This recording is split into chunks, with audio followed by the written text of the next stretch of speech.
होके मायूस ना यूं शाम की तरह ढलते रहिए। जिंदगी एक भोर है, सूरज की तरह निकलते रहिए। ठहरना मत कभी एक पाँव पर, ठहरना मत कभी एक पाँव पर, थक जाओगे। धीरे धीरे ही सही मगर चलते रहिए। बहुत ही बेहतरीन कंटेंट है आपके लिए। वो समागम है, वो ज़रूरतें हैं जो आपकी पूरी करने आए हैं। अभिप्राय के साथ जुड़िए और ये कंटेंट आपके लिए एक अद्भुत पेशकश होगी, नायाब पेशकश होगी। नवपाषाण काल यानी हमारा वह इतिहास, हमारी वह परंपरा जिससे हम हो सकता है अनभिज्ञ हैं, हमारी वह परंपरा जहाँ से आज हम इतने डेवलप हुए हैं। क्या इतिहास रहा हमारा, कैसे रहा है हमारा मानवीय जीवन। हम आपको पूरा पाषाण काल से मध्य पाषाण काल के बाद अब आपको आपके नवपाषाण काल यानी नियोलिथिक एज पर मुखातिब करा रहे हैं। एक बहुत ही बेहतरीन मंच आपके लिए सजा रहे हैं। ये जरूरी नहीं है कि हर वो प्रश्न आपके एग्जाम में पूछे जाएं।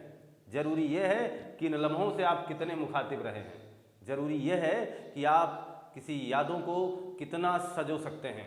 ये सारी बातें यादों की हैं और मुझे लगता है कि जो स्टूडेंट्स इतिहास से मुंह फेर लेते हैं वो गलत करते हैं, क्योंकि यादों को कौन भूलना चाहता है। हम लोग तो यादों को कवर करने आए हैं। पूरी ये जो कवरेज होगी, इसकी जो पूरी पेशकश है, ये हमारी उन यादों का है, उन यादों का जो आपसे जुड़ जाएंगी। वो यादें अभी आप देखना कि वो सारी बातें आपके सामने किस तरीके से आने वाली हैं। तो हम लोग नवपाषाण काल यानी प्राचीन इतिहास की एक महत्वपूर्ण सिलेबस या महत्वपूर्ण जानकारी कह सकते हैं, परत दर परत आप तक पहुंचाने वाले हैं। एक स्टेज है ये, नियोलिथिक एज है ये। मनुष्य अब थोड़ा सा व्यवहार बदल चुका है। यही मनुष्य ने अब अपने नज़ारे को थोड़ा सा चेंज कर दिया है। अब इसने आग पर खाना बनाना शुरू कर दिया है। पूरा पाषाण के काल के मानव को आपने देखा था, उसने आग की खोज की थी, प्रयोग नहीं कर पाया। मध्य पाषाण काल का मानव प्रयोग तो किया आग का, लेकिन कुछ खास नहीं कर पाया। लेकिन नवपाषाण काल वालों ने आग लगा दी। नवपाषाण काल के लोगों ने, नवपाषाण काल के मानव ने, नवपाषाण काल का हमारा मानवीय जीवन अब आग की खोज कर चुका है। आग की खोज कर चुका है। अद्भुत है ये।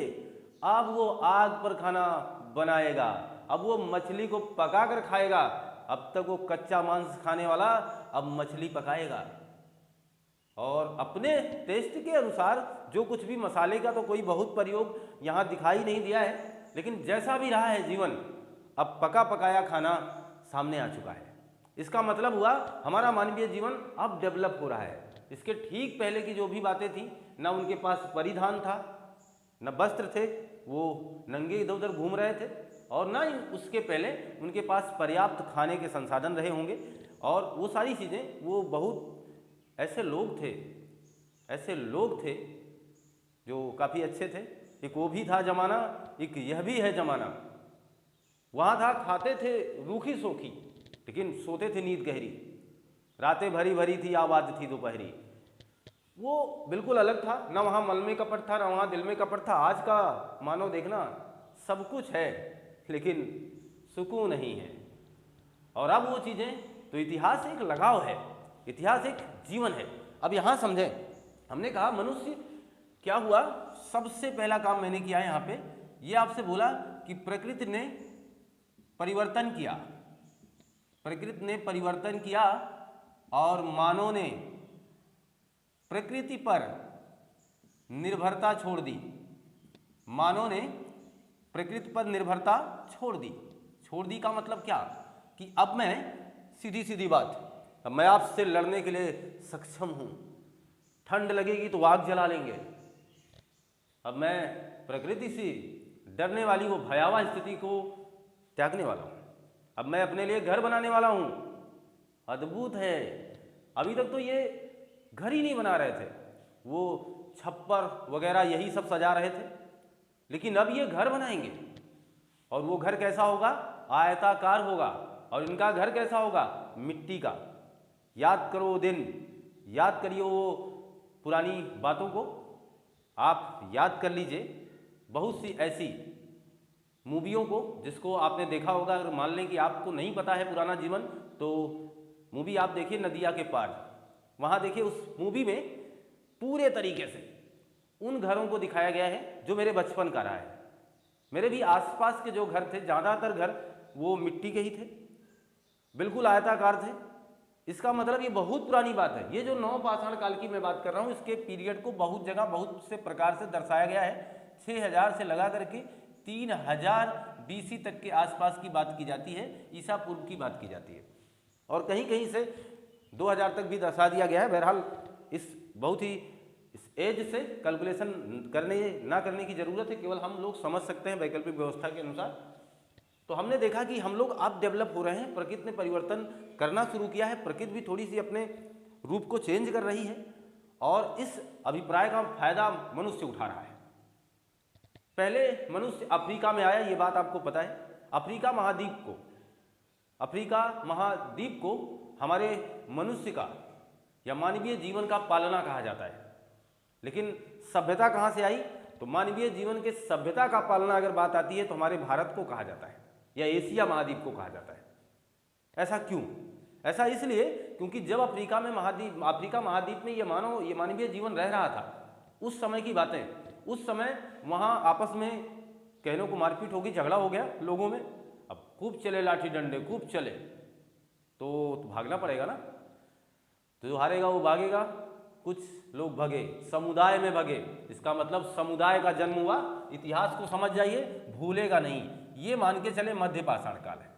यहाँ का मानव अभी अफ्रीका में है, और अफ्रीका में यहाँ के मानव जो बैठे हुए मानव हैं, यहाँ जो रह रहे हैं, आपस में इनके पास वस्त्र वगैरह नहीं है, सारी बातें आपको बता चुका हूँ। इनमें आपस में किसी बात को लेकर के कला हो गई। कला वो किस बात की रही होगी? महिलाओं को लेकर रही होगी, या फिर किसी बात की इसकी पुष्टि नहीं की इतिहासकारों ने। तो कला होगी, झगड़ा होगी, और इस झगड़े में चले होंगे लाठी डंडे खूब। भगा होगा एक पक्ष ने दौड़ लगाई, भागा वो, और भागते भागते पहुंचा कहाँ? देखना अजीब बात है कि आपको इतिहास का अब मजा आएगा। भागते भागते ये पहुंचा, ये आपका भारत है, और ये पहुंच आया आदमी यहाँ। ये चीज यहाँ भाग करके चला आया, और जब ये यहाँ पहुँचता है बहुत कुछ अलग करता है। यहाँ पहुँचने तक का जो मामला है वो प्रस्तुत किया है किसने? जॉन लुबाब साहब ने। तो अब आप ध्यान देना, नवपाषाण काल की हमें सर्वप्रथम जानकारी देने वाले कौन थे? सर्वप्रथम जानकारी प्रस्तुत किसने की? तो जानकारी प्रस्तुत करने वाले जॉन लुबाब साहब थे। जॉन लुबाब, याद रहेंगे, बहुत प्यारा नाम है, जॉन लुबाब। तो जॉन लुबाब साहब ने सर्वप्रथम नवपाषाण काल की एक बेहतरीन जानकारी हम तो प्रोवाइड करा दी, और उन्होंने इस जानकारी में, इस अपने कार्य क्षेत्र में, अपने नियोलिथिक चैप्टर में, अपने नियोलिथिक पीरियड में, अपने द हिस्टोरिकल जो उनकी रचना है, पैरालिथिक हिस्ट्री, इस रचना में उन्होंने कहा है कि पाषाण काल से मानव लड़ता झगड़ता भागता हुआ आता कहाँ है? आ जाता है इस मध्य एशिया की तरफ, दौड़ लगाता है, और दौड़ करके जब ये मानो यहाँ पहुँचता है तो इसे बिल्कुल अलग नज़ारा मिलता है। अब यहाँ देखिएगा ये क्या क्या करने वाला है, बहुत ही अद्भुत चीज़ें मैं आपको बताने वाला हूँ। अब यह स्थान है मेहरगढ़। यही जानकारी आपको सचमुच नवपाषाण काल से जरूरी है। साक्ष्यों की इतिहास हम कोई भी बगैर साक्ष्य की बात नहीं समझेगा।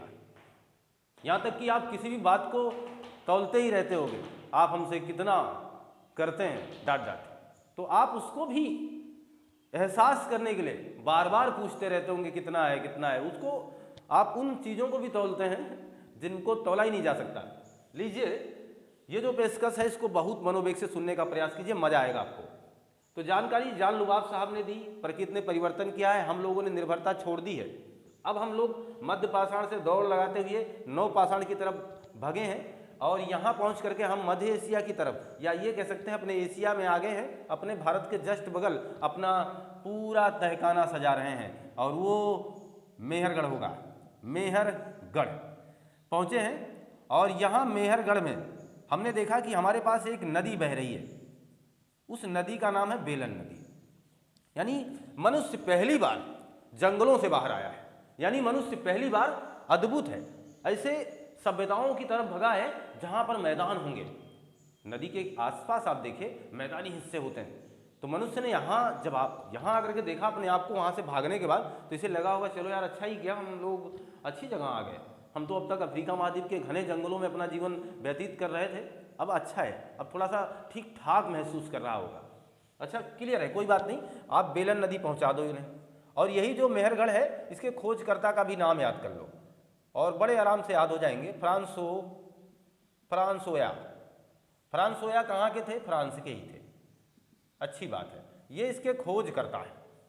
मेहरगढ़ जो कि बलूचिस्तान यानी पाकिस्तान, क्लियर है, सारी बातों को जानिए।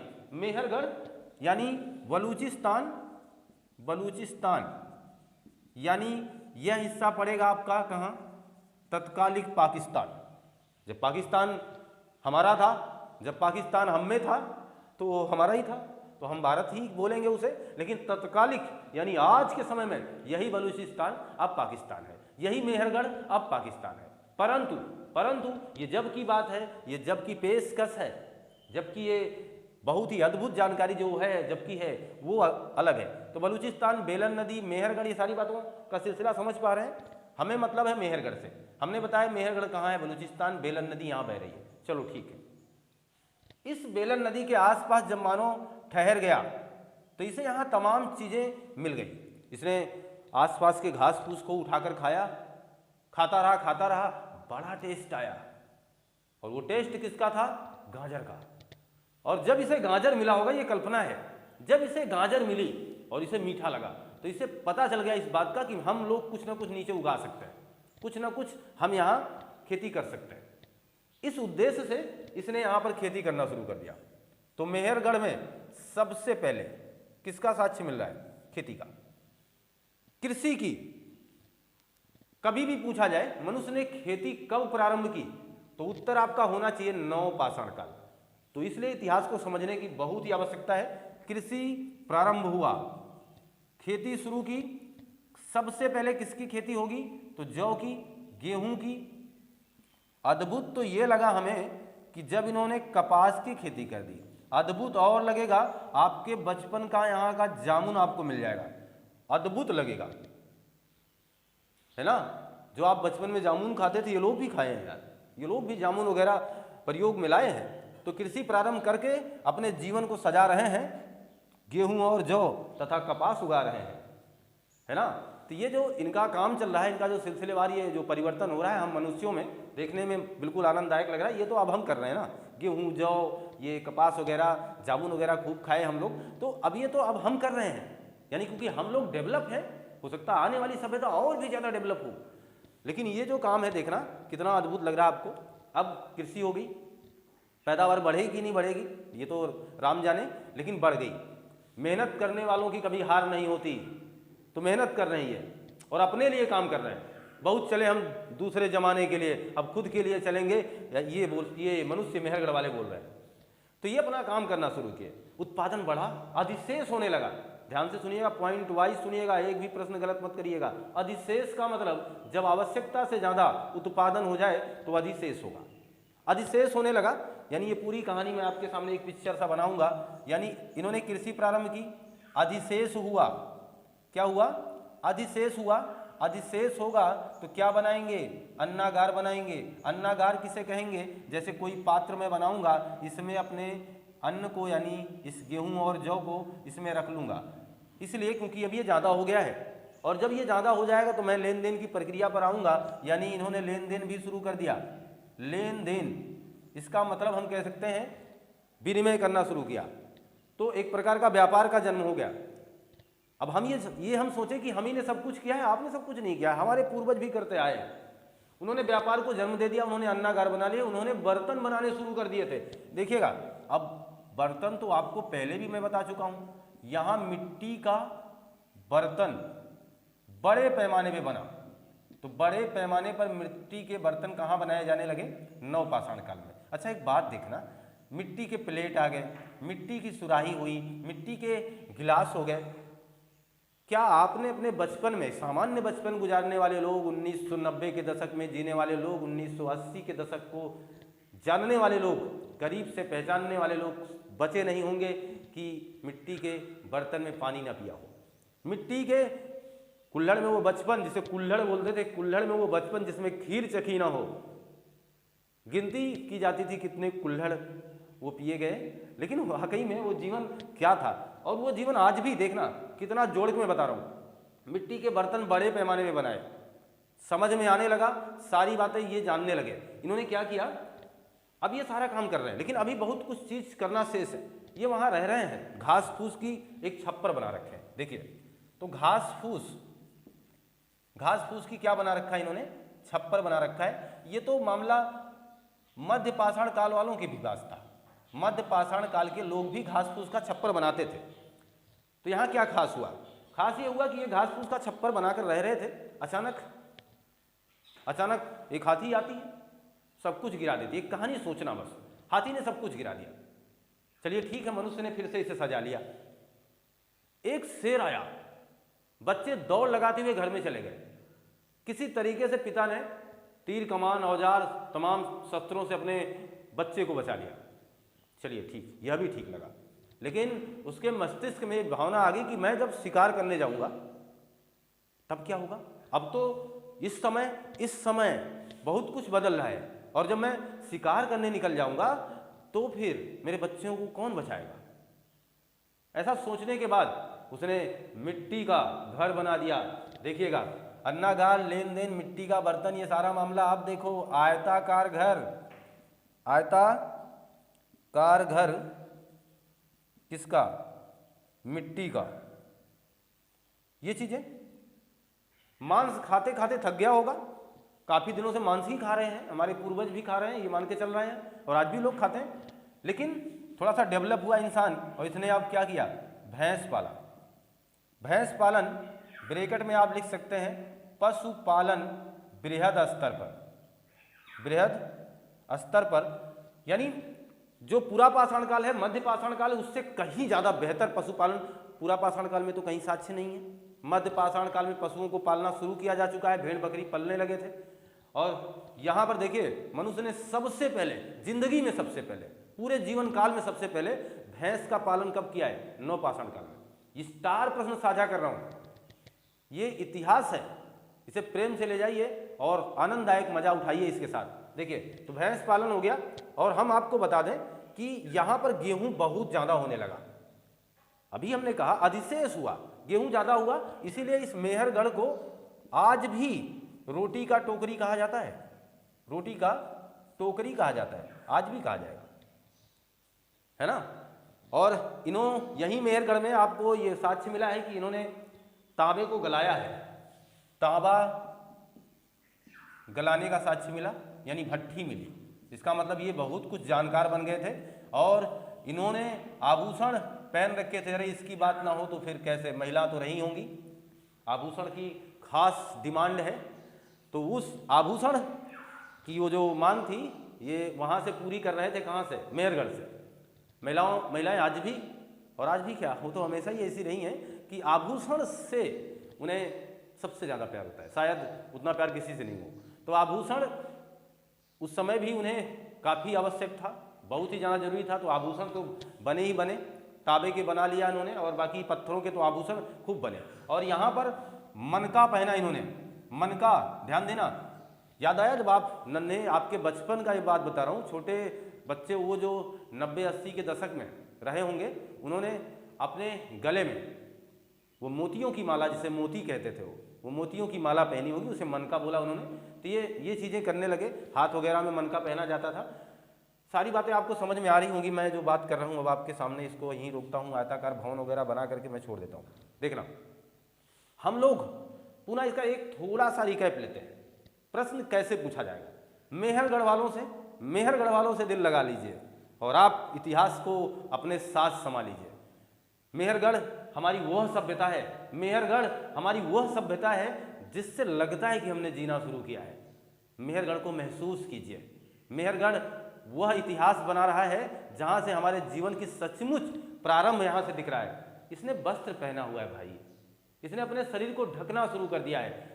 एक बात बताना, पूरा पाषाण काल से मध्य पाषाण तक आपको सजा रहे हैं और अब आपके नव पाषाण काल आपके जीवन में आपकी एक रूपरेखा बना रहे हैं, कैसा लग रहा है? महसूस करिए। हम पूरा पाषाण काल से चले बगैर वस्त्र के, मध्य पाषाण काल में आए, थोड़ा बहुत ढकना शुरू किया, और जब हम नव पाषाण काल में आए तो हम थोड़ा सा बहुत ही ज़्यादा वो एक्टिव हो गए और हमने अपने आप को ढकना शुरू कर दिया, वस्त्र पहने हमने। और हम मेहरगढ़, जो कि तत्कालिक बलूचिस्तान यानी पाकिस्तान में है, इस मेहरगढ़ से क्या क्या महत्वपूर्ण साक्ष्य मिले हैं, क्या क्या जानकारियाँ मिली हैं, इसकी जानकारी आपको शेयर कर रहा हूँ। फ्रांसोया नहीं से खोजा है, फ्रांस के रहने वाले हैं, बेलन नदी के किनारे है, कुछ भी पूछा जा सकता है। सबसे पहले स्टार बात है, कृषि प्रारंभ किया, जौ कपास, जौ गेहूं कपास उगाए, और इन्होंने हमसे कहीं ज़्यादा हो सकता है जामुन खाए, और यहाँ पर इतना ज़्यादा अनाज पैदा हुआ इसलिए इसे रोटी का टोकरी कहा गया। इन्होंने लेन देन की प्रक्रिया अपना ली, इन्होंने अन्नागार बना लिया, मिट्टी के बर्तन बड़े पैमाने में बनाए, आभूषण में मनका खूब सजाए, घास फूस का छप्पर हटा करके इन्होंने आयताकार घर मिट्टी का बना लिया, जो अभी तक हमारे 1980 तक जम के चल रहा था। याद आ गया ये सारी बातें? इसका मतलब ये हम अभी उनसे काफ़ी जुड़े हुए थे। पशुपालन इन्होंने किया है, बृहद स्तर पर पशुपालन। सबसे पहले इन्होंने किसको पाल लिया है? भैंस का पालन कर लिया है। इतने तो साक्ष्य कम नहीं लगते। ये सारी जो क्लियर बातें चल रही हैं अद्भुत हैं। ये अभी हमने कहा कि ये सारी बातें अद्भुत हैं और आप इसका मज़ेदार ये जो काम कर पा रहे हैं वाकई में स्टार बातें। और मैं बता दूं आपको, इसी मध्य पाषाण काल के लोगों ने सबसे पहले, जब हम लोग इतिहास कक्षा 8 वगैरह में पढ़ रहे थे, तो वहां पर लिखा था पहिए की खोज किसने की। तो पहिए की खोज, ये वाला पहिया, इसमें कितनी तीलियां थी? कसम से कोई तीली नहीं थी। नव पाषाण काल के लोगों ने जिस पहिए का आविष्कार किया है, कसम से उसमें कोई तीली नहीं थी। क्या नहीं थी? तीली नहीं थी। इस बात को ध्यान देना। पहिए की खोज कर दी इसने। अच्छा, आग की खोज किसने? पूरा पाषाण काल। ज्यादा प्रयोग किसने? अच्छा प्रयोग किसने? नव पाषाण काल के लोग। मजा इन्होंने उठाया, खोजा उन्होंने है। और देखना, पहिए का आविष्कार इन्होंने किया है और मजा आप लोग उठा रहे हैं।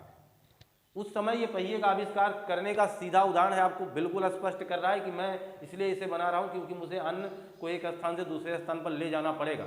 मुझे अब क्या करना है? व्यापार करना है। मुझे अब अपनी पैदावार को उन तक पहुँचाना है और उनसे कोई ज़रूरत की सामान ले लेना है। ये चीज़ें क्लियर चल रही हैं, आप इस मनोभाव को समझ चुके हैं और ये मेहरगढ़ वालों से मुझे लगता है आप अपना काम बना चुके हैं। आयताकार घर बना लिया इन्होंने, कृषि प्रारंभ की है इन्होंने सबसे पहले, और कृषि के सबसे पहले साक्ष्य यहीं से मिले हैं। इस बात को ध्यान रखिएगा। अगली बात देखिएगा, इन्होंने सबसे पहले भैंस को पाला है, इन्होंने अन्नागार बनाए हैं, और इन्होंने आभूषण में मन का प्रयोग में लाया है, इन्होंने ताबा गला लिया है, आयताकार घर बना लिया है, और पहिए की खोज कर दी है। कोई दिक्कत आपको नहीं होनी चाहिए। मुझे लगता है इतनी बातें आपको समझ में आ गई। आप इसका स्क्रीनशॉट लीजिए। मान चलें कि आपने स्क्रीनशॉट ले लिया और मेहरगढ़ वालों को पूरी तरीके से जान लिया। मेहरगढ़ क्यों प्रसिद्ध रहा हमारे जीवन में, इस बात की पूरी व्याख्या मैं कर चुका हूँ। अब हम इस नवपाषाण काल को पूरी तरीके से साक्ष्यों पर पढ़ रहे हैं और इसके माध्यम से, इस साक्ष्य के माध्यम से इसकी महत्वपूर्ण कहानी को अपने साथ जोड़ रहे हैं। ध्यान से बने रहिएगा। अब हम बात करेंगे बुर्ज होम की, और आप कहीं बुर्ज खलीफा ना समझ लीजिएगा और वो अक्षय कुमार की तरह कि दिलाई दीजिएगा, वो नहीं है। ये बुर्ज होम है, ये एक वृक्ष है। वाकई में ये एक वृक्ष से संबंधित था। ये बुर्ज होम कहाँ पड़ेगा? ये पड़ेगा कश्मीर में। यहाँ से क्या मिला, कौन से साक्ष्य आ गए, क्या हुआ, किसने खोज की? तो पीटरसन साहब, एक नाम, एक भूगोलवेत्ता कहिए, इन्हें पुरातत्वविद कहिए, पीटरसन महोदय ने 1935 ईस्वी में इसकी खोज की थी। यहाँ देखना क्या क्या मिला है और इससे हमें क्या पता चलेगा। एक तो हमें गर्तावास मिला है, दूसरा हमें सवाधान मिला है, और गर्तावास की बात हम करेंगे यहाँ से। और अद्भुत ये लगेगा कि अभी बहुत सी चीज़ें यहाँ से आपको जाननी शेष हैं। गर्तावास का मतलब हुआ, जैसे आज आप, एक बात मैं बताऊँ, बहुत ही आसानी से समझ जाएंगे।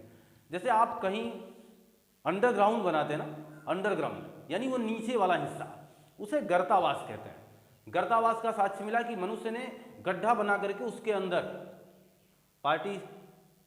पार्टीशन कर दिया, बांट दिया और वहाँ पर रहने लगा। यानी अपने परिवार के कुछ सदस्यों को वहाँ, कुछ यहाँ, यानी कमरे का वो, जैसा हम लोग अपने घर पे करते हैं कि एक कमरा इधर, एक कमरा तो आपका, एक कमरा उनका, ऐसा इन लोगों ने गर्तावास में किया। तो गर्तावास का साक्ष्य कहाँ से मिला है, ये चीज़ पूछा जाएगा। तो गर्तावास का साक्ष्य मिला बुर्जहोम से। अच्छा, वैकल्पिक व्यवस्था नवपाषाण काल से रहेगी तो इतना तो समझदार आप हैं कि गर्तावास नहीं है, बुर्जहोम नहीं है, तो इसका मतलब वो पाषाण काल अगर वैकल्पिक व्यवस्था में है तो पहिए का आविष्कार नवपाषाण काल बताएंगे, कृषि प्रारंभ नवपाषाण काल बताएंगे, सबसे पहले भैंस का पालन नवपाषाण काल बताएंगे, पशुपालन की बात आएगी तो मध्य पाषाण बताएंगे, आग की खोज बात आई पूरा पाषाण काल बताएंगे। ये तो जब उस काल की बात करेंगे तब हम बताएंगे, लेकिन अभी इस फिलहाल हम साक्ष्य की बात कर रहे हैं। उस तरीके से सवाधान में देखिएगा, इन्होंने अब इनके पास सवाधान की रीति रिवाज इन्होंने बना लिया और विभिन्न प्रकार के तरीके से इन्होंने समाधान किया। और एक अद्भुत चीज मैं आपको बताऊं कि जब मैं ये बता रहा था कि मनुष्य से सबसे पहले प्रेम करने वाला अभी तक इन्हें कोई मिला नहीं था, प्यार करने वाला, प्रेम करने वाला जानवर मिल गया इन्हें। इनके बच्चे टहल रहे थे, अचानक एक कुत्ता आ गया और कुत्ते ने जैसे ही देखो मनुष्य को देखता है, जानता है कुछ मिल जाएगा तो चापलूसी करना शुरू कर देता है। सबसे पहले अपनी पूंछ हिलाएगा और आपको कहेगा ओह हम आपको जानते हैं, बरसों से हम आपके यार हैं, सदियों पुराने। और ऐसा करके वो आपके साथ साथ चला आया। बच्चे खेलते खेलते जब उस कुत्ते को घर ले आते हैं तो कुत्ता दरवाजे पर ही बैठ गया वहां। और किसी अनजान व्यक्ति जब दूसरा आ रहा है उसको देख करके भौंकने लगा। इससे मनुष्य को लग गया है तो मेरा बड़ा अच्छा दोस्त है, यानी ये किसी दूसरे को देखेगा तो ये भौंकेगा, काटने दौड़ेगा, परंतु हमें देखेगा हमारे साथ, इसका मतलब बड़ा वफादार। तो मनुष्य ने सबसे पहले किसको पाल लिया? कुत्ते को, यानी कुत्ते को पालतू बना लिया। किस काल में? तो नवपाषाण काल में। साक्ष्य कहाँ है? लीजिए बुर्जहोम में, लीजिए मेहरगढ़ वालों से। तो कुत्ता पालने का साक्ष्य है। इसका स्पष्ट प्रमाण है कि बुर्जहोम से एक ऐसी समाधि मिली है जिसमें मनुष्य के साथ साथ कुत्ता भी दफनाया गया। ये मनुष्य है और ये कुत्ता। क्लियर है ना? अद्भुत नमूना ये कि बुर्जहोम में मनुष्य के साथ साथ कौन दफन मिला है? कुत्ता दफनाया गया है। तो पूछेगा एग्जामिनर कि समाधान विद मनुष्य विद डॉग, है ना, डॉग विद ह्यूमन या मनुष्य जो भी कह लें आप। तो अगर इसके साथ ये साक्ष्य पूछा जाएगा तो आप कहाँ बताओगे? इसका मतलब हम लोग बुर्जहोम बताएंगे। बुर्जहोम में सबसे पहले साक्ष्य मिला है कि कुत्ते के साथ मनुष्य को दफनाया गया, मनुष्य के साथ कुत्ते को दफनाया गया, ये चीजें। और इससे पता चलता है कि मनुष्य ने कुत्ते को पालतू बना लिया था और कुत्ता इतना प्रेमी रहा होगा कि अपने मालिक के साथ सफर पे रवाना हो गया। मालिक के साथ इसे भी दफना दिया गया कि जाइए, आप अपने मालिक को बहुत प्यार करते थे, आप इन्हीं के साथ चले जाइए। वो तेरी मेहरबानियाँ मूवी की तरह वो कुत्ता बहुत ही वफादार रहा और इसलिए इसे आपको जानकारी इस तरह आपको मिल गई।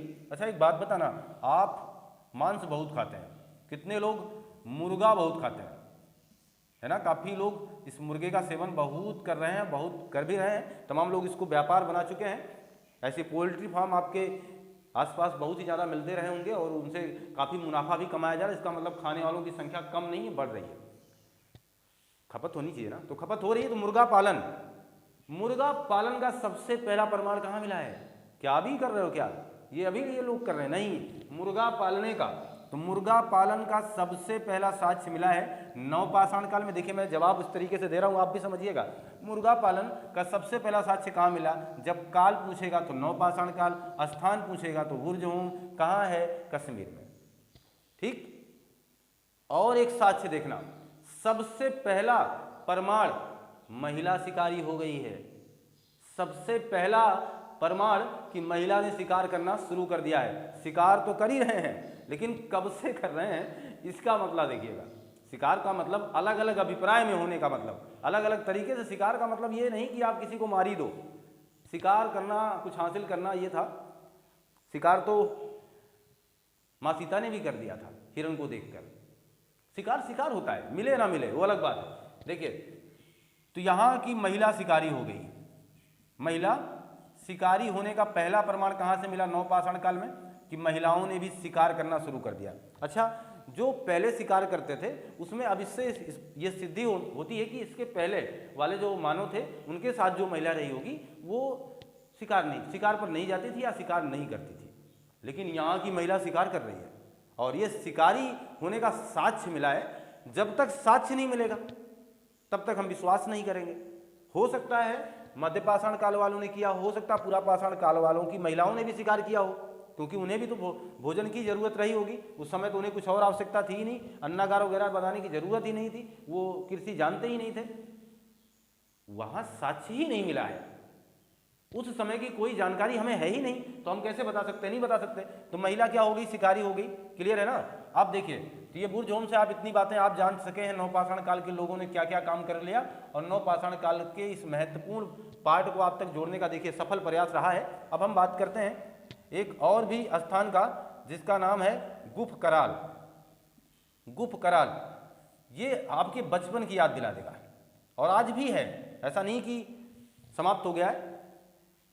आप देखिए, अभी भी घरों में एक होता नहीं सुई, छोटी सुई, बड़ी सुई, मझली सुई, ऐसे होते हैं ना। तो इन्होंने गुफकराल वालों ने हड्डी की सुई बनाई थी, हड्डी की सुई, और मेहरगढ़ वालों ने कपास। इससे सिद्ध होता है कि अब ये लोग परिधान बनाना चालू कर चुके थे। सुई आने का मतलब क्या था? कि मैं कुछ वस्त्र बनाऊंगा। कपास उगाने का मतलब क्या था? उससे मैंने कपास खाए थोड़े होंगे, वो उस रुई से इन्होंने कुछ ना कुछ वस्त्र बनाए होंगे। और सुई मिलने का प्रमाण रहा, हड्डी की सुई इस नवपाषाण काल में मिली, और इसका मतलब हुआ गुफकराल से मिली। इसका तात्पर्य यह हुआ कि गुफकराल वाले क्या मेहरगढ़ नहीं जानते रहे होंगे? जान रहे थे, यानी वहां तक ये लेन देन कर रहे होंगे, तो सुई मिल गई। इसका मतलब ये सिद्ध होता है ये सुई दूर दूर तक रही होगी, और इससे इन्होंने वस्त्र बनाए होंगे। तो नवपाषाण काल का जीवन देख रहे हैं ना कैसा है। और मैं इसको साक्ष्य के रूप में इसलिए दे रहा हूं जिससे आप समझ सके सारी बातों को भी, और साक्ष्य भी आपके सामने रहे। तो गुफकराल वालों ने हड्डी की सुई है ना। और देखिएगा, आपके घर में आज भी प्रयोग किया जाने वाला हंसुआ, हार्वेस्टर था, मिला गुफकराल से। ये भी कहाँ है? गुफकराल कहाँ है? ये भी कश्मीर में है, ध्यान दीजिएगा, ये भी कश्मीर में, और हम बुर्ज की भी बात करें वो भी कश्मीर में। तो गुफकराल से हंसुआ मिला और हड्डी की सुई मिल गई। अद्भुत आपके देखिए, अब याद दिलाऊंगा, ये आ गया सिलबट्टा, डेवलपमेंट। सिलबट्टा से जिंदगी कहाँ चली गई? सिलबट्टा, सिलबट्टा समझ रहे हो? जो घरों में क्या मसाले वगैरह पीसने के लिए महिलाएं प्रयोग करती थी। बचपन में तो हमारे बहुत था ये, लेकिन अब थोड़ा सा कल्चर चेंज हो रहा है, और आज की डेवलप जीवन में डेवलप व्यवस्था के साथ डेवलप महिलाएं तमाम प्रकार के मिक्सर वगैरह जिसे आप कहते हैं उनका प्रयोग चल रहा है। तो इसका मतलब हम लोग ग्रोथ कर रहे हैं। तो ये सिलबट्टे का साक्ष्य कहाँ मिला? तो गुफकराल से। ध्यान देना, ये सब बात इंपॉर्टेंट होंगी आपके लिए, ये सारी साक्ष्य की मैं बात कर रहा हूँ। तो गुफकराल से ये मामले आपके सामने चले आए। और एक महत्वपूर्ण स्थान और आपको याद दिलाऊंगा जिसका नाम है कोलडिहवा। कोलडिहवा, कोलडिहवा जो कि प्रयागराज में पड़ेगा, यानी आपके इलाहाबाद में। जी.आर. शर्मा इसके खोज करता है, जी.आर. शर्मा, और बी.बी. मिश्रा का भी नाम इनसे जुड़ा रहा। इसी कोलडिहवा से जब भी पूछे तो ध्यान देना, वैकल्पिक व्यवस्था के साथ जुड़े रहेंगे आप। कोलडिहवा, प्रयागराज, जी.आर. शर्मा, बी.बी. मिश्रा, यहाँ से किसका साक्ष्य मिला है? यहाँ से बहुत ही महत्वपूर्ण बात ध्यान रखिएगा, यहाँ से धान की खेती का, धान की खेती का पहला प्रमाण कहां से मिला है? नवपाषाण काल से। धान की खेती का पहला साक्ष्य कहां से मिला है? कोलडिहवा से। अद्भुत बात है ये। सबसे प्राचीनतम साक्ष्य कहां से मिला है? तो कोलडिहवा से। परंतु यह सबसे पुराना नहीं है, दोनों में अंतर समझिएगा। सबसे पहले कोई चीज खोजी गई आज तक के इतिहास में, सबसे पहले खोजी जाने वाली ये साक्ष्य कोलडिहवा। सबसे पुराना साक्ष्य कहां से मिला? कोलडिहवा से। लेकिन आधुनिक आज के समय में बाद की बात हम करें, सबसे पुराना धान की खेती का साक्ष्य, सबसे पुराना, इससे भी ज्यादा पुराना, वैकल्पिक व्यवस्था समझ रहे ना, ये सबसे प्राचीनतम साक्ष्य है। लेकिन इससे पहले भी धान की खेती का प्रमाण मिल जाए तो धान की खेती का वो सबसे पुराना साक्ष्य होगा। तो आधुनिक आधार समझ जाइएगा, ये है संत कबीर नगर में, संत कबीर नगर जो कि यूपी में है, वहाँ सबसे पुराना साक्ष्य मिला है धान की खेती का। वो लगभग 7000 BC के आसपास था। क्लियर है? तो हम लोग जो बात कर रहे हैं, कोल लीवा याद रखेंगे, धान की खेती के लिए फेमस रहा। और हड्डी की सुई कहाँ से मिली, हंसुआ कहाँ से मिला, सिलबट्टा का साक्ष्य कहाँ से मिला, कुत्ता पालतू होने का साक्ष्य, उसके साथ मनुष्य को दफनाने का साक्ष्य, मनुष्य का सबसे पहला पालतू जानवर बनने का साक्ष्य, सारा फार्मूला आपके स्क्रीन पर सजा रखे हैं। इसका मतलब हुआ जान लुबाब साहब हमें बहुत कुछ बता रखे हैं। हमने क्या देखा है, इस नवपाषाण काल के महत्वपूर्ण चैप्टर में, महत्वपूर्ण कहानी में हमने ये जान लिया है कि आपका मानव आग का व्यापक प्रयोग करना शुरू कर चुका है। इस मानव ने अन्नागार बना लिया है, इस मानव ने कृषि करना शुरू कर दिया है। इसने जौ उगाया, गेहूं उगा लिया, कपास उगा लिया, जामुन खा लिया। ये सारी बातें मेहरगढ़ वालों ने बता दिया। हम पहुंच गए बुर्ज होम, तो हमें वहां मनुष्य के साथ दफनाया हुआ कुत्ता मिल गया। इससे हमें यह पता चल गया कि कुत्ते को पालतू बना लिया इसने।